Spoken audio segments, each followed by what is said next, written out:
O senador Carlos Portinho, do PL do Rio de Janeiro, pediu urgência para a votação de um requerimento de convite ao presidente do Tribunal Superior Eleitoral, Alexandre de Moraes. De acordo com o parlamentar, os ministros do TSE devem fazer esclarecimentos sobre as eleições de 2022. Em relação a esse assunto, a gente conversa e recebe o senador Carlos Portinho, que é autor desse requerimento. Tudo bem, senador? Mais uma vez, obrigado por estar aqui. Um bom dia a vocês e a toda a grande audiência da Jovem Pan. Senador, o ministro Alexandre de Moraes já foi convidado algumas vezes a comparecer no Congresso. Ele nunca foi, por se tratar de um convite, não é uma convocação. O senhor acha que desta vez é possível que esse pedido prospere? Olha, as eleições acabaram, o eleitor depositou seu voto na urna e agora é o momento de fazer um balanço geral, compartilhar com o Senado, que é a Casa Maior, que representa os estados, representa cada um de nós, os seus eleitores, ao meu ver, é uma obrigação até, fazer um balanço geral das eleições, né? Então, o convite é para isso, né? Para que o ministro, não só o presidente do TSE, mas todos, possam vir aqui e fazer um balanço geral, prestar contas, né? Um ato de transparência para a população. Pergunta agora de Diogo Schelp.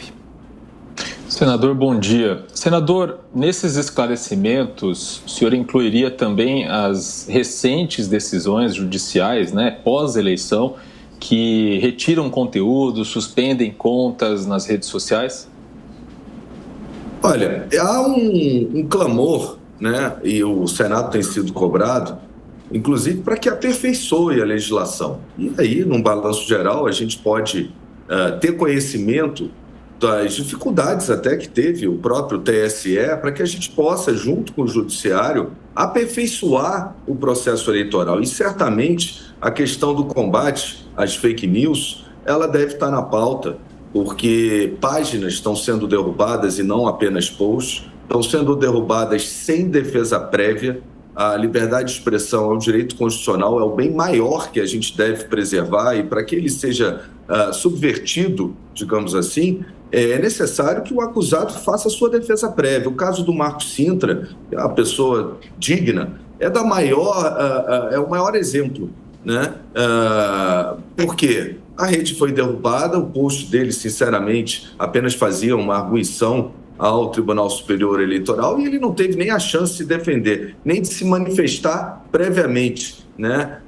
De se expressar previamente. Ele não só teve a censura, ao que muitos dizem, e eu concordo, do seu post, da sua manifestação, como ele não teve o direito de se defender antes de que um ato grave, um ato agudo, né? Um ato máximo, que subverte justamente o preceito constitucional, pudesse ser explicado por ele, né? Existe um devido processo legal. Eu acho que para a gente subverter esse direito que é constitucional, da liberdade de expressão, o mínimo é que a pessoa tem o direito de se defender, né? Então, acho que esse é um tema. Pesquisas eleitorais, a gente viu que há vários questionamentos, não quanto...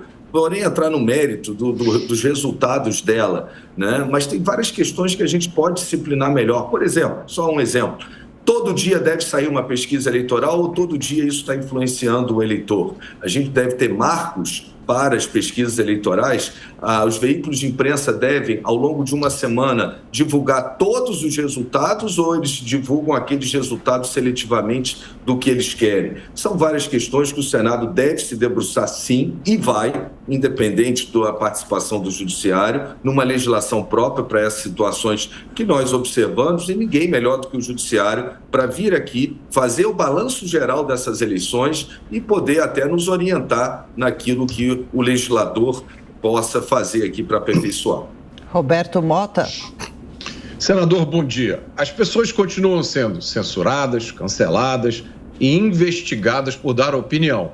Há palavras e frases hoje no Brasil que são proibidas. Se a gente usar, vem as consequências gravíssimas. Eu ouvi falar de pessoas que foram convidadas ou intimadas a dar depoimento que não conseguem nem saber qual é o processo e nem ao menos qual foi o tribunal de onde se originou essa intimação. Nós estamos, tudo parece, né, virando um estado policial. Senador, quem vai colocar um freio nesse processo? O Legislativo, ele tem esse dever, são exatamente inúmeros convites, esse é um convite suave, digamos assim, para vir aqui fazer o balanço geral e a gente poder, em algum momento, Roberto, a gente tem que reconstruir a harmonia dos poderes, né? E não adianta uma pessoa, no diálogo, querer apenas uma conversar. É necessário que ambas, né, ou mais de uma, queiram esse diálogo. Esse diálogo é importante para a sociedade, sim. O foro hoje, grande foro que a tecnologia nos proporciona, a exemplo da Grécia Antiga, onde as pessoas iam para as ruas e discutiam política, o grande foro hoje são as redes sociais, né? Então, você reprimir essa discussão com tantos meios de checagem de informação que hoje, cada vez mais nós temos, a própria imprensa tem um papel fundamental nisso, me parece não observar o momento que a gente vive dessa era da tecnologia e desse foro. Que bom que as pessoas discutem política. Antes diziam, na minha época lá de juventude, que éramos todos alienados, né? E hoje há um envolvimento da sociedade na política, há maior discussão e ninguém inventou agora a fake news, né? Informações falsas, elas já fazem parte da história. Muitos governos chegaram ao poder ou foram derrubados por isso. Ninguém é o dono, né, da fake news, do controle da fake news, porque isso não é um fato novo, isso sempre aconteceu, pode ter sido potencializado pelas redes, mas a gente tem que observar a importância das redes sociais no processo político, de debate, de conscientização. Então, eu particularmente acho que há exageros, acho que a sociedade, tenho dito, a crise do judiciário não é só com o parlamento, é com a sociedade, e a oportunidade da gente aperfeiçoar e dialogar é aqui no Legislativo e através do processo legislativo. Em qual momento, senador, o senhor acredita que começou a acontecer essa desarmonia entre o Judiciário e o Senado? É possível identificar? E quanto tempo pode levar, do que depende, para que esses dois poderes voltem a trabalhar em harmonia? A gente teve 4 anos em perfeita harmonia entre o Poder Executivo e o Legislativo. Isso é raro na história do país. O que destoou foi justamente o diálogo com o Poder Judiciário.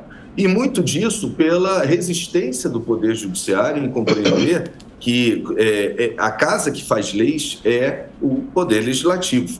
E o Judiciário tem um papel fundamental na concepção da legislação e nas contribuições que podem dar. Porque é a verdade que a sociedade perde sempre quando uma lei é mal redigida, é mal feita e o próprio judiciário tem que corrigir, né, posteriormente. O que deve ocorrer dentro do princípio da harmonia é antecipar essa conversa. E no caso de uma legislação eleitoral, de quem estava no fronte, como o próprio TSE, é importante que ele venha, além de fazer um balanço geral, que é um dever, né, e nos ajudar a contribuir. Me parece que está faltando uma legislação, a legislação eleitoral ela não alcança, né, esse fenômeno dito das fake news, que não é atual, repito, mas que justifica, depois dos ensinamentos que a gente teve nessas eleições, uma legislação que dê maior segurança jurídica e que proteja, Roberto e todos, que proteja o eleitor. No fundo, o eleitor é que tem que ser protegido. Senador Carlos Portinho, muito obrigado pela entrevista. Jovem Pan, bom fim de semana, até a próxima, um abraço. Muito obrigado a todos vocês.